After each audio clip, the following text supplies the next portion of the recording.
Bonjour, bienvenue sur le podcast de Ma Révolution Pro, le podcast qui vous aide à sauter le pas de la reconversion professionnelle en vous proposant les meilleurs outils du développement personnel, des témoignages inspirants et des conseils d'experts. Je suis Clarence Mirkovic, psychopraticienne, coach professionnelle et consultante en bilan de compétences. Si vous êtes à la recherche de votre nouvelle voie professionnelle, je vous invite à télécharger gratuitement votre livret d'exercices pour vous poser les bonnes questions. Vous trouverez le lien dans la description de cet épisode. Je vous laisse à présent avec mon invité du jour et je vous souhaite une très belle écoute. Bonjour Marion. Bonjour Clarence. Merci d'avoir accepté mon invitation. Est-ce que tu peux commencer par te présenter et puis nous présenter la plateforme Explore Job que tu as fondée en partie, je crois. Avec plaisir. Écoute, donc Explore Job, c'est une plateforme collaborative qui va permettre aux personnes de découvrir un métier en se mettant en relation avec des professionnels qui sont bénévoles sur la plateforme pour parler de leur métier et de leur parcours. Moi, donc, je m'appelle Marion Vial, j'ai 32 ans. Je suis effectivement la cofondatrice de cette plateforme. Et en fait, l'idée de créer cet outil est venue car avant, je travaillais pour les services relations école-entreprise dans une école de commerce à l'IUT, pour l'université de Grenoble en l'occurrence. Et c'est à ce moment-là que je me suis rendu compte que les étudiants, qui étaient pourtant bien accompagnés pour leur orientation, etc., c'est pas les plus à plaindre, on va dire en tout cas, me disaient qu'ils étaient quand même assez perdus dans leur choix de métier, qu'ils avaient une vague idée de ce qu'ils avaient envie de faire, mais que de là à savoir précisément quel métier ils avaient envie de faire, c'était autre chose. Et puis face à ça, donc j'avais des DRH et des chefs d'entreprise qui, eux, me disaient que c'était très compliqué de recruter et que quand ils y arrivaient, souvent, les gens ne restaient pas très longtemps en poste parce qu'il y avait une certaine désillusion entre ce qu'ils avaient projeté, retrouvé sur le métier et puis ce qu'ils constataient vraiment. Donc, à force de voir d'entendre en tout cas toutes ces remontées d'infos, je me suis dit, il va falloir que les gens se parlent plus. Et c'est pour ça que je me suis dit, autant utiliser la puissance d'un outil numérique pour permettre aux gens de se mettre en relation plus facilement. Et en effet, et surtout sur les métiers, qui mieux que ceux qui font les métiers au quotidien sont les plus à même pour témoigner de ma journée se passe comme ça, mes missions sont comme ça, mon parcours a été comme ça. Donc voilà, autant aller chercher l'information où elle se trouve et donc directement auprès des professionnels. Ça a été facile, en tout cas, de trouver des personnes qui voulaient s'inscrire, qui voulaient témoigner de manière bénévole sur cette plateforme? On a été très agréablement surpris quand on a lancé la plateforme. La plateforme, on l'a lancée en avril 2020. On était tous confinés chez nous, c'était le premier confinement en France. Et on a été vraiment très surpris du nombre de personnes qui se sont inscrites pour parler de leur métier. En fait, les gens aiment parler de leur métier. C'est quelque chose qui est très appréciable. Sur Explore Job, ils sont tous bénévoles. Ce sont tous des gens qui sont bénévoles et qui s'inscrivent donc pour dire, moi je veux parler de mon métier et de mon expérience. Et du coup, c'est vrai que oui, c'est assez facile finalement de trouver des professionnels qui ont envie de transmettre. Et encore plus, tous les métiers sont concernés sur Explore Job. On est vraiment ouvert à tous les types de métiers, tout niveau de qualification.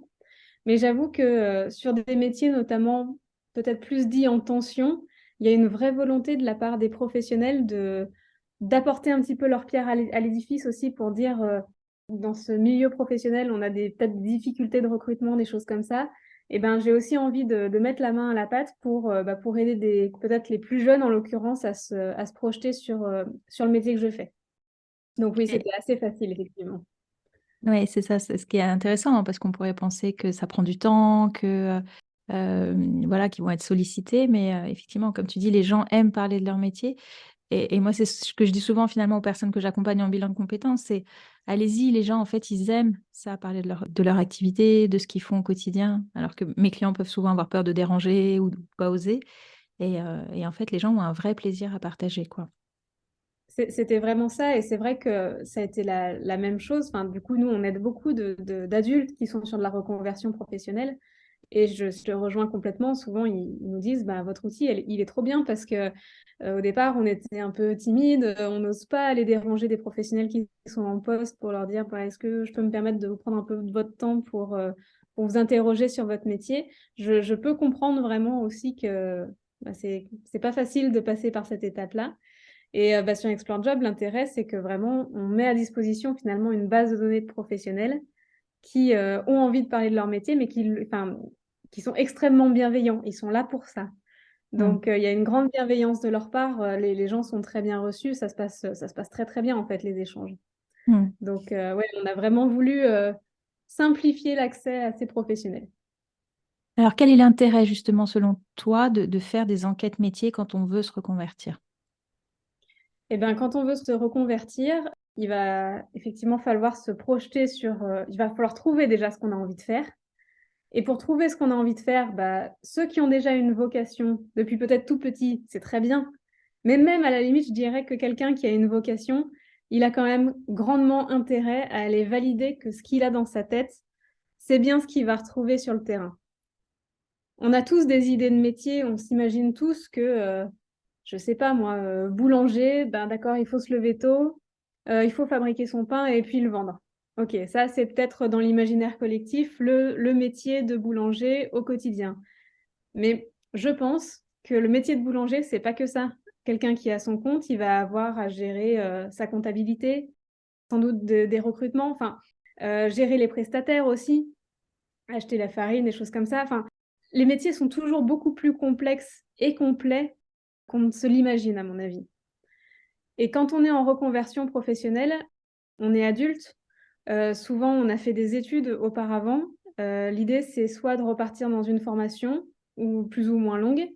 Mais c'est vrai que c'est une décision qui est difficile à prendre aussi de se reconvertir. Je trouve que ça demande beaucoup de courage aux personnes. Il ne faut pas qu'elles se trompent, même si j'aime pas le mot tromper, parce qu'on ne se trompe jamais vraiment, on prend de l'expérience. Mais je trouve qu'il y a un certain enjeu pour les personnes qui sont en reconversion à se diriger vers le métier qui, cette fois-ci, va vraiment leur correspondre. Et donc, pour moi, pour faire ça, le plus important, comme je disais, ça va être de confronter son imagination avec la réalité du terrain. Et pour ça, les enquêtes métiers, c'est ce qu'il y a pour moi de plus naturel et de plus efficace. Plus on va pouvoir rencontrer des professionnels qui font le métier qu'on envisage de faire, dans des secteurs d'activité différentes, dans des tailles d'entreprises différentes, et tout ça va nous nourrir et va nous permettre d'avoir la vraie vision de ce qu'on a envie de faire. Voilà, j'ai envie de me reconvertir dans le marketing, par exemple. Est-ce que j'ai envie de travailler dans une grande boîte, dans une PME, peut-être dans une start-up, dans une asso? C'est les mêmes métiers. Techniquement, sur une fiche de poste, on va voir les mêmes choses, sauf que je suis certaine que le métier n'est pas le même qu'on l'exerce dans un grand groupe ou dans une plus petite structure. Donc, pour moi, il y a vraiment cette idée, voilà, de confronter ce qu'on a envie de faire avec le point de vue des professionnels, des gens en poste. Et je te rejoins complètement. Moi, parfois, je parle à des gens qui arrivent en début de bilan de compétences et qui se sont lancés parfois dans des études déjà ou qui ont déjà fait des formations sans avoir validé finalement le projet et qui se retrouvent à avoir investi de l'argent et du temps, beaucoup d'énergie sans finalement, pas pour rien, parce que je te rejoins aussi sur c'est toujours de l'expérience et c'est un cheminement et c'est comme ça aussi qu'on apprend ce qu'on aime et ce qu'on n'aime pas. Mais il y a moyen parfois en tout cas de gagner du temps en se renseignant bien en amont sur la réalité des métiers, hein. Et aussi bien, je trouve parfois, comme tu dis, on a une vision idéaliste un peu de certaines choses, mais parfois aussi on a une vision un peu négative de certaines choses et la réalité non plus n'est pas tout à fait celle-là et peut être à l'inverse, en fait, très positive pour la personne. Complètement. En fait, souvent dans les enquêtes métiers, une des questions qui est intéressante à poser, c'est quels sont pour vous, parce que c'est toujours très subjectif, les avantages et les inconvénients de ce métier. Et d'écouter les inconvénients que les professionnels vont dire. C'est très important de poser cette question-là, parce qu'il n'y a aucun métier qui est parfait. Il y a forcément des choses plus difficiles dans tous les métiers. Et je ne sais pas, je suis commercial itinérant sur la route. Peut-être que pour une personne, l'inconvénient, ça va être de se dire, je suis finalement rarement chez moi le soir. Et puis pour d'autres, ça sera un avantage. Ils vont adorer ne jamais être dans cette routine de devoir, enfin voilà, souvent on dit métro, boulot, dodo. Ok, mais bon, là, du coup, c'est dodo, mais dans d'autres coins. Donc bref, l'idée, c'est bien demander les inconvénients des métiers à chaque fois pour se dire, ok, peut-être que lui, il voit ça comme un inconvénient, mais ça se trouve, pour moi, c'est un avantage. Quelles sont les autres questions très importantes à poser selon toi? Alors déjà, il faut savoir qu'une enquête métier, c'est facile à réaliser. Parce que généralement, moi, ça peut m'arriver d'avoir des personnes en reconversion qui viennent me voir et qui me disent quelles questions je peux poser pour essayer de balayer un petit peu tout le métier. Et puis, j'ose pas trop prendre de temps, etc. Déjà, j'aimerais rassurer sur le fait vraiment qu'ils seront sans doute surpris, mais les enquêtes métiers, ça dure longtemps. Ça peut durer longtemps. Les professionnels aiment parler de leur métier, encore une fois. Et quand on les lance, eh ben souvent, c'est assez difficile de les arrêter. On le voit hein, sur Explore Job, la moyenne, elle est autour de 30-40 minutes par échange. Mais je trouve que la moyenne est vraiment en train d'augmenter parce que c'est très fréquent qu'on a des échanges qui vont durer 1 heure, voire plus. Donc nous, c'est des échanges qui se font par téléphone ou par visioconférence. Ça peut être aussi en présentiel si les gens sont géographiquement proches les uns des autres. Mais voilà, donc déjà, on peut vite lancer les professionnels sur un sujet et en gros, on n'a plus de questions à leur poser parce qu'ils auront tout abordé spontanément. Cela étant, il y a des questions que je trouve intéressantes à poser, du type, déjà, vous pouvez très bien poser la question, pouvez-vous me donner une journée type dans votre métier? On vient de le voir, les avantages, inconvénients, je trouve que ça, c'est très instructif. J'aborderai aussi, parce que ça, c'est des sujets qui personnellement sont importants pour moi, mais est-ce que c'est un métier dans lequel il y a une forte routine ou pas? La question de la formation aussi, c'est intéressant, je trouve, de pouvoir prendre les informations sur les parcours de chacun des professionnels qu'on va rencontrer. Donc, on peut leur poser la question, quel parcours vous avez fait? Mais aussi, quel parcours vous pensez que vous auriez pu faire qui aurait été encore mieux pour amener à ce métier-là? Parce que parfois, on fait une première formation, je sais pas moi, à l'université, on arrive en poste et on se rend compte que, je sais pas, une école spécialisée aurait été, encore mieux, plus formatrice pour ce type de métier. Je trouve que c'est important, surtout sur de la reconversion professionnelle, de demander un petit peu l'état actuel du marché de ce métier. Du type, est-ce que c'est un métier qui recrute? Est-ce que c'est facile de trouver un emploi sur ce type de métier? Et si oui, dans quel type d'entreprise on peut trouver aussi? Voilà, se renseigner sur le marché de l'emploi qui correspond au métier qu'on souhaite envisager. Après, je pense que vraiment les questions, il faut les définir aussi par rapport à ce qui est important pour nous. Si, je ne sais pas, peut-être la notion de déplacement, par exemple, parfois, qui peut être un frein pour certaines personnes, une opportunité pour d'autres. Est-ce que c'est un métier qui se réalise en équipe ou plutôt seul? Est-ce qu'on travaille plutôt seul? Est-ce que c'est un métier, je ne sais pas moi, dans lequel il faut savoir parler plusieurs langues, oui ou non? Voilà, je pense vraiment qu'une des bonnes questions souvent et qui permet aux professionnels de partir et puis de nous d'apprendre plein de choses, c'est pouvez-vous me donner une journée type de votre métier? Et la question du revenu, est-ce qu'on peut l'aborder? Est-ce qu'on doit l'aborder? Ouais, à mon avis, on doit l'aborder. C'est une bonne, oui, c'est une bonne remarque effectivement parce que la question sur les revenus, elle est toujours un petit peu sensible. En France, c'est vrai qu'il y a un petit peu de tabou autour de la rémunération. Il faut la prendre en compte. Donc c'est sûr que c'est évidemment pas la première question qu'il va falloir poser en entretien, ça c'est sûr. Mais effectivement, je pense que c'est important de poser une question plutôt du type, pouvez-vous me donner une fourchette de rémunération quand on va être débutant sur ce métier? Il y a des gens qui seront pas embêtés avec ça, ils vous donneront, leur salaire, brut, par mois et cetera. Mais en plus, ça dépend tellement des entreprises, que la fourchette finalement, c'est plutôt pas mal. C'est assez parlant. C'est ça. Ouais, effectivement, parce qu'entre le moment où on débute, le moment où on a de l'expérience, petite entreprise, grande entreprise, et en même temps, on sait aussi qu'il y a des secteurs qui ou des métiers qui vont jamais être très rémunérateurs, mais dans lesquels on peut trouver plus de sens ou plus de plaisir. Mais s'y confronter aussi est nécessaire, à mon sens, en tout cas en cas de reconversion.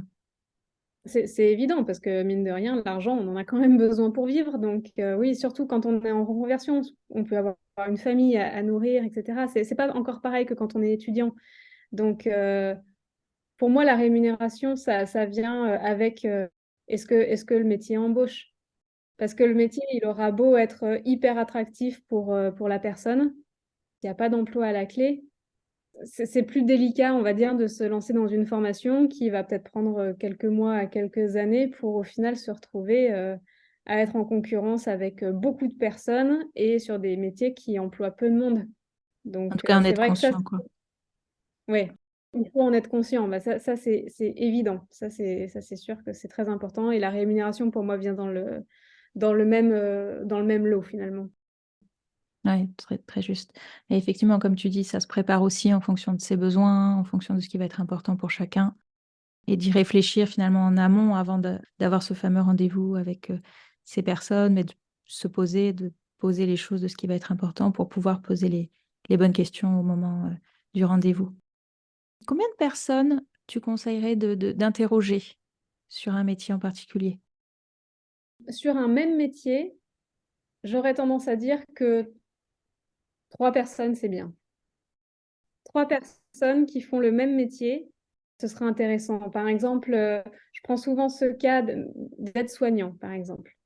Aide-soignant, c'est un beau métier. Il est exercé de façon assez différente, je pense, en tout cas, qu'il soit réalisé en libéral, à l'hôpital, en maison de retraite, par exemple. C'est le même intitulé de poste, mais je pense que c'est des façons de l'exercer qui vont être différentes. Donc oui, là, je pense que c'est important de balayer un petit peu tous les secteurs dans lesquels on peut exercer ce métier pour comprendre déjà s'il y a une ligne conductrice entre chacun de ces métiers-là, s'il y a des choses qui reviennent à chaque fois, et puis de comprendre aussi les différences entre chaque domaine. Après, donc voilà, mais après, sinon, sur un métier, je sais pas moi, architecte, par exemple, j'ai envie d'être architecte, bah oui, je vais conseiller de rencontrer deux ou trois architectes pour qu'ils me donnent leur point de vue sur le métier. En fait, je vois un peu les choses comme un entonnoir. Quand j'ai envie d'être architecte, OK. Et ben, je vais pouvoir prendre rendez-vous avec un architecte en urbanisme, un architecte d'intérieur, pourquoi pas, ou un architecte qui travaille pour la construction de bâtiments. Et puis, une fois que j'aurai vu ces 3 métiers, je vais me dire: «OK, bah, il y a peut-être l'urbanisme qui m'a plus intéressée». OK, et donc dans l'urbanisme, est-ce que j'ai donc là, c'est aussi de rencontrer d'autres architectes. Un architecte, je sais pas moi, qui va travailler dans une métropole et puis l'autre qui va travailler, bon, pour un autre secteur. Mais voilà, aussi essayer d'affiner, en fait, le plus possible pour à la fin se dire: «Ben, OK, bah, c'est être architecte, dans une ville, moyenne qui me fait envie». Je dis un peu au hasard, mais voilà, c'est pour essayer d'affiner un maximum les spécificités de chaque métier, Mmh. pour trouver encore une fois ce qui va nous faire envie. Quels seraient tes meilleurs conseils pour réussir ces enquêtes métiers? Bah, déjà d'être complètement soi-même finalement quand on réalise ces enquêtes. L'humain en fait fait beaucoup. Je le vois sur Explore Job quand les gens font leurs enquêtes métiers. Il y a une vraie proximité entre les gens qui se crée. C'est très chouette, c'est-à-dire que le professionnel, il est très content de donner son temps à une personne qui va être, impliquée dans sa démarche. Donc oui, effectivement, il faut être soi. Il faut pas avoir peur de poser vraiment plein de questions, même, il y a aucune question qui sera bête. Si c'est une question qui est importante pour vous, faut la poser. Encore une fois, faut garder à l'esprit que les pros, ils sont extrêmement bienveillants. Ils le font parce qu'ils en ont envie. Donc vous serez toujours bien reçus. Donc après, bah, les conseils, c'est quoi? C'est, respecter vos engagements. Vous dites que vous avez rendez-vous, telle date à telle heure, bah, c'est de s'y présenter, même en visio ou par téléphone. Enfin, c'est de l'honorer quoi, ce rendez-vous. Sinon on prévient, enfin, c'est les règles, de vie élémentaires, on va dire, mais bon, c'est toujours pas mal de le rappeler.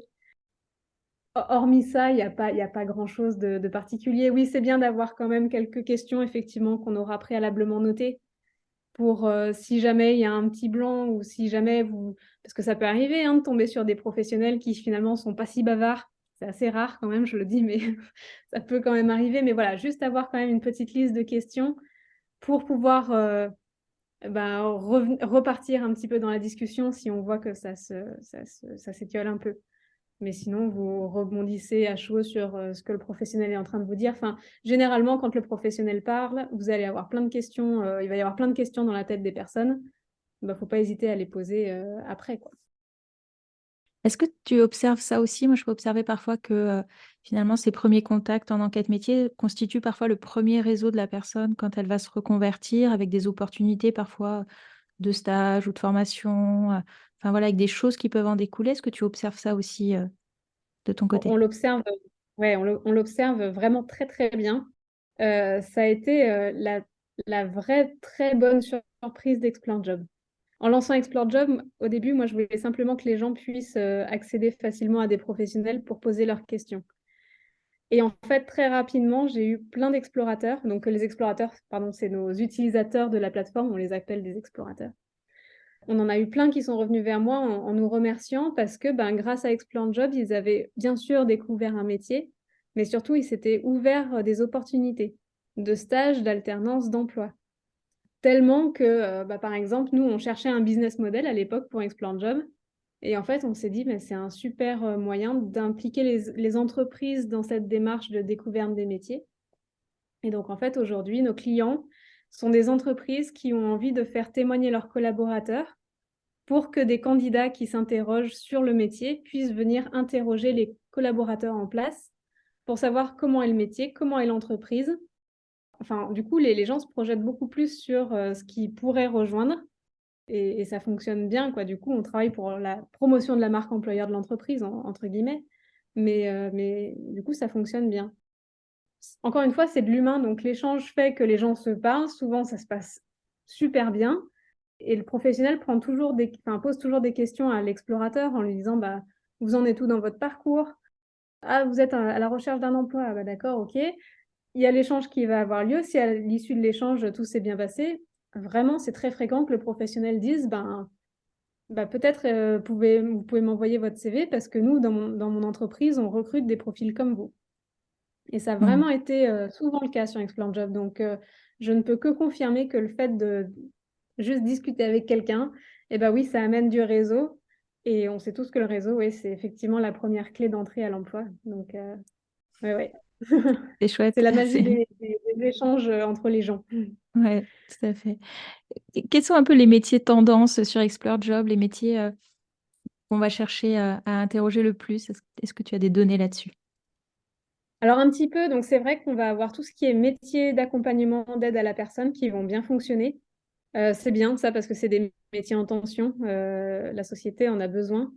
Comme Donc, aide-soignante? ouais, ça peut être aide-soignant. Il y a beaucoup aussi de gens qui veulent aussi être aussi indépendants. Donc, on a beaucoup de gens qui recherchent pour être conseillers en insertion professionnelle, conseillers d'orientation, par exemple, ou coach de vie, coach de plusieurs choses. Après, il y a des métiers qui sont très demandés, RH. RH, ça attire beaucoup. Gestionnaire de paye aussi, ça nous amusait la dernière fois. On se disait, tiens, gestionnaire de paye, ouais, il y a beaucoup de rendez-vous dessus. La communication, le marketing, ça, toujours. L'informatique, avec tout ce qui est data analyst, data scientist. Ça, c'est des métiers qui font pas mal de rendez-vous aussi. Et puis après, ouais, ça va être des métiers un petit peu liés au bien-être. Sophrologue, des métiers que je ne connaissais pas, comme kinésiologue aussi, par exemple. Enfin, bon, voilà, il y a une appétence pour les métiers liés au bien-être, on trouve. Et dans les métiers qui recrutent, est-ce que là aussi tu as des données sur les métiers les plus porteurs en ce moment? Oui, très, très clairement. Alors, c'est bien parce que ce que je disais tout à l'heure, aide à la personne, c'est extrêmement porteur. Les entreprises recherchent beaucoup de monde sur ces métiers-là. L'informatique, c'est toujours en tension. Après, il y a le BTP qui recrute beaucoup, mais ça, c'est vrai que c'est une branche qui attire un peu moins. On a moins de rendez-vous, par exemple, sur des métiers comme ça. Après, des métiers en tension. Aujourd'hui, quasiment tous les métiers vont être en tension. Dans la logistique, par exemple, dans la vente. On va dire que pour moi, les rares métiers qui ne sont pas en tension, c'est le marketing, la communication. Ça va être plutôt ça. Et c'est vrai qu'il y a encore beaucoup de gens qui veulent se diriger vers ces métiers. Il faut qu'ils soient préparés au fait que c'est très concurrentiel, quoi. Avant de trouver un boulot, il faut un peu jouer des coudes, généralement. Sinon, oui, c'est ça. Après, il y a les artisans aussi. Les artisans, c'est intéressant, les artisans, parce que sur Explore Job, on en a de plus en plus. C'était pas les plus faciles à aller chercher, à avoir une base de données de professionnels sur les artisans, parce que souvent, ils sont indépendants, ils travaillent dans leurs ateliers, etc. Mais de plus en plus, on arrive à avoir quelques professionnels sur ces métiers et ça marche très bien pour eux. Ébéniste, par exemple, ça cartonne. On a plein de Ouais, gens qui veulent se renseigner sur les métiers du bois, etc. C'est assez recherché aussi. Ouais, je suis pas étonnée. Comment vous les trouvez justement, les personnes qui Alors, acceptent de témoigner? ouais, donc les professionnels, nous, ce qu'on fait, c'est qu'on s'appuie sur trois choses, on va dire. La première, donc on est une association reconnue d'intérêt général et on a la chance du coup d'être référencé sur une plateforme du gouvernement qui s'appelle Je veux aider.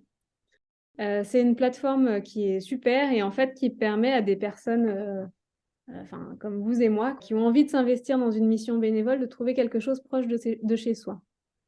Donc en fait, on a beaucoup de demandes entrantes directement sur ce site Je veux aider. Donc ça, c'est super parce que du coup, bah, on a plein de métiers nouveaux qui arrivent sur la plateforme grâce à ça. Après, on va s'appuyer sur les branches professionnelles. Donc, c'est-à-dire que bah, on va s'appuyer sur ces structures pour qu'elles relaient auprès de leurs adhérents le fait que c'est important de témoigner de leur métier pour attirer du monde sur leur métier qui souvent sont en tension. Et puis le troisième levier, ça va être un petit peu de communication sur les réseaux sociaux, notamment quand on a des demandes spécifiques. Parce qu'on n'a pas encore tous les métiers, bien sûr, sur Explore Job, hein. On a un peu plus de 3600 métiers aujourd'hui qui sont référencés. Donc, on arrive à en couvrir quand même un certain nombre, mais pas tous. Et par exemple, la dernière fois, il y a quelqu'un qui me demandait pour trouver guide chien d'aveugle. Donc, les gens qui éduquent les chiens qui seront destinés aux personnes malvoyantes. Donc ça, j'avoue, on n'en a pas encore sur Explore Job. Bah, nous, du coup, ce qu'on fait, c'est qu'on va activer nos réseaux pour essayer de trouver le professionnel qui pourra répondre aux questions. Et donc, c'est vrai, voilà, on va s'appuyer un peu. Alors, branche professionnelle, c'est un peu moins le cas, mais on va aller voir directement dans des entreprises ou tout simplement passer sur les réseaux sociaux. Est-ce que tu as besoin là de faire un appel à candidature? Est-ce que tu recherches des professionnels dans un domaine spécifique? Alors, pas forcément dans un domaine spécifique, mais oui, alors en ce moment, donc comme je disais, guide chien d'aveugle, détective privé, bah, thanatopracteur, je veux bien aussi, si c'est vrai que parce que c'est mine de rien un métier assez demandé. Mmh. Les pompes funèbres, par exemple, c'est assez demandé, quoi. Il y a pas mal de j'ai 2 personnes qui travaillent, dans ce secteur-là et ils ont pas mal de rendez-vous donc après s'il faut parler d'un secteur, moi je dirais effectivement peut-être, l'artisanat. Je pense que l'artisanat, on peut toujours en avoir plus. Ouais, vous savez faire des choses avec vos mains, je pense Appelez-nous. que ça peut être, bien, c'est ça. De manière un peu plus large, quels seraient tes meilleurs conseils à une personne qui souhaite se reconvertir? Je pense que c'est important qu'elle se fasse, accompagner. Il y a aujourd'hui plein de structures, plus ou moins grosses, qui proposent des choses plus ou moins individuelles ou collectives et cetera. Je trouve que l'accompagnement est bien parce que je peux imaginer à quel point ça peut engendrer du stress, hein, de se reconvertir. Il y a de l'enjeu. Donc oui, être accompagné, ça peut être une bonne chose. Après, vraiment, je pense enfin, on revient toujours à la même chose, mais pour moi, c'est juste de valider, ce qu'on a envie de faire avec quelqu'un qui va exercer le métier qu'on a envie de faire. Pour moi, c'est trop risqué, en fait, de se lancer un peu tête baissée dans une formation et cetera, sans savoir, si derrière ça recrute, si derrière le métier va me plaire, dans quel type d'entreprise j'ai envie de travailler. Est-ce que j'ai envie d'être indépendant? Donc est-ce que c'est un métier qui peut aussi se faire en indépendant? Enfin bon, voilà, pour moi, il y a trop d'enjeux pour se lancer dans de l'inconnu sans plus de préparation que ça. Donc ouais, encore une fois, rencontrer du monde, c'est très facile et ça permet vraiment de valider ou d'invalider du coup une idée de métier. Super, et ben, merci beaucoup. Est-ce qu'il y a une dernière chose que tu souhaites, ajouter? Ou Hem, des ressources à conseiller? ouais, alors simplement, je ne l'ai pas dit, mais Explore Job, c'est entièrement gratuit, bien sûr, donc les gens peuvent prendre autant de rendez-vous que nécessaire, et c'est complètement gratuit là-dessus. Et puis d'autres ressources nécessaires, en fait, ce que je trouve intéressant, ça peut être de compléter, c'est toujours bien de prendre un premier niveau d'information avec des fiches métiers, des vidéos métiers, des choses comme ça. Plus on se renseigne sur un métier et plus, en fait, on va avoir des questions à poser aux professionnels. Mais voilà, je pense que c'est vraiment très complémentaire de faire, d'accord, je prends de l'information sur, internet, sur les fiches, les vidéos métiers que je peux trouver. Même je prends rendez-vous avec un pro parce que souvent on a quand même ses propres questions à poser. Les questions qui sont importantes pour nous, parfois elles sont pas traitées dans la vidéo ou dans la fiche métier qu'on vient de lire. Mais voilà, je trouve que c'est des actions qui sont complémentaires et puis sinon, non, rien de plus, je trouve que c'est déjà très courageux. Quand les gens qui se reconvertissent, moi j'aime bien discuter avec eux. C'est des gens qui ont eu le courage aussi parce que c'est pas donné à tout le monde de décider comme ça d'arrêter ce qu'on était en train de faire, qui nous convenait finalement pas tant que ça, pour se relancer dans une époque, enfin dans un moment où, c'est quand même assez stressant comme on disait. Aujourd'hui, l'orientation, elle est vraiment tout au long de sa vie. Enfin, c'est très, très marqué. C'est-à-dire qu'avant, on s'orientait, on avait 16-17 ans, ou 15-16-17 ans, et puis après, le chemin était plus ou moins tracé. Là, maintenant, qu'on ait 15 ans ou qu'on en ait 35 ou 45, les questions sont les mêmes en plus. C'est ça qui est assez intéressant aussi, c'est que Explore Job, nous, on est ouvert à tous les types de publics parce que justement, on s'est rendu compte que voilà, qu'on soit jeune ou un peu moins jeune, les questions qu'on se pose quand on veut découvrir un métier, elles sont les mêmes. C'est pareil. Voilà, c'est pour ça que du coup, voilà, je pense que c'est déjà très courageux de la part des personnes qui veulent se reconvertir, de se lancer. Elles le regretteront sans doute pas du tout, mais ça se prépare et ça se prépare avec, je pense, de l'accompagnement et puis encore une fois, vraiment sans prêcher pour ma paroisse, quoi, mais vraiment juste valider que le métier qu'on envisage de faire, nous correspond vraiment. Je pense que c'est très important. Ouais, je suis complètement d'accord avec toi. Je te laisse rappeler l'adresse d'Explore Job? Ouais, bien sûr, donc Explore Job, c'est sur, internet et vous pouvez le trouver en tapant tout simplement explorejob.com, explorjob.com. Super. Merci beaucoup pour toutes ces infos, Marion. À bientôt. Avec plaisir, Clarence. Merci beaucoup. Au revoir. Merci d'avoir écouté cet épisode jusqu'au bout. Si ce podcast vous plaît, je vous remercie de bien vouloir lui laisser une note 5 étoiles ainsi qu'un commentaire sur votre plateforme d'écoute préférée. Cela permettra à d'autres de le découvrir. Et si vous souhaitez en savoir plus sur le bilan de compétences, vous pouvez prendre rendez-vous pour un entretien gratuit et sans engagement en cliquant sur le lien dans la description de cet épisode. Je suis également à votre disposition pour un accompagnement thérapeutique si vous vivez une période de grande fragilité suite à un burn-out ou si vous traversez de fortes turbulences liées à une crise existentielle. Contactez-moi pour plus d'informations ou pour prendre rendez-vous.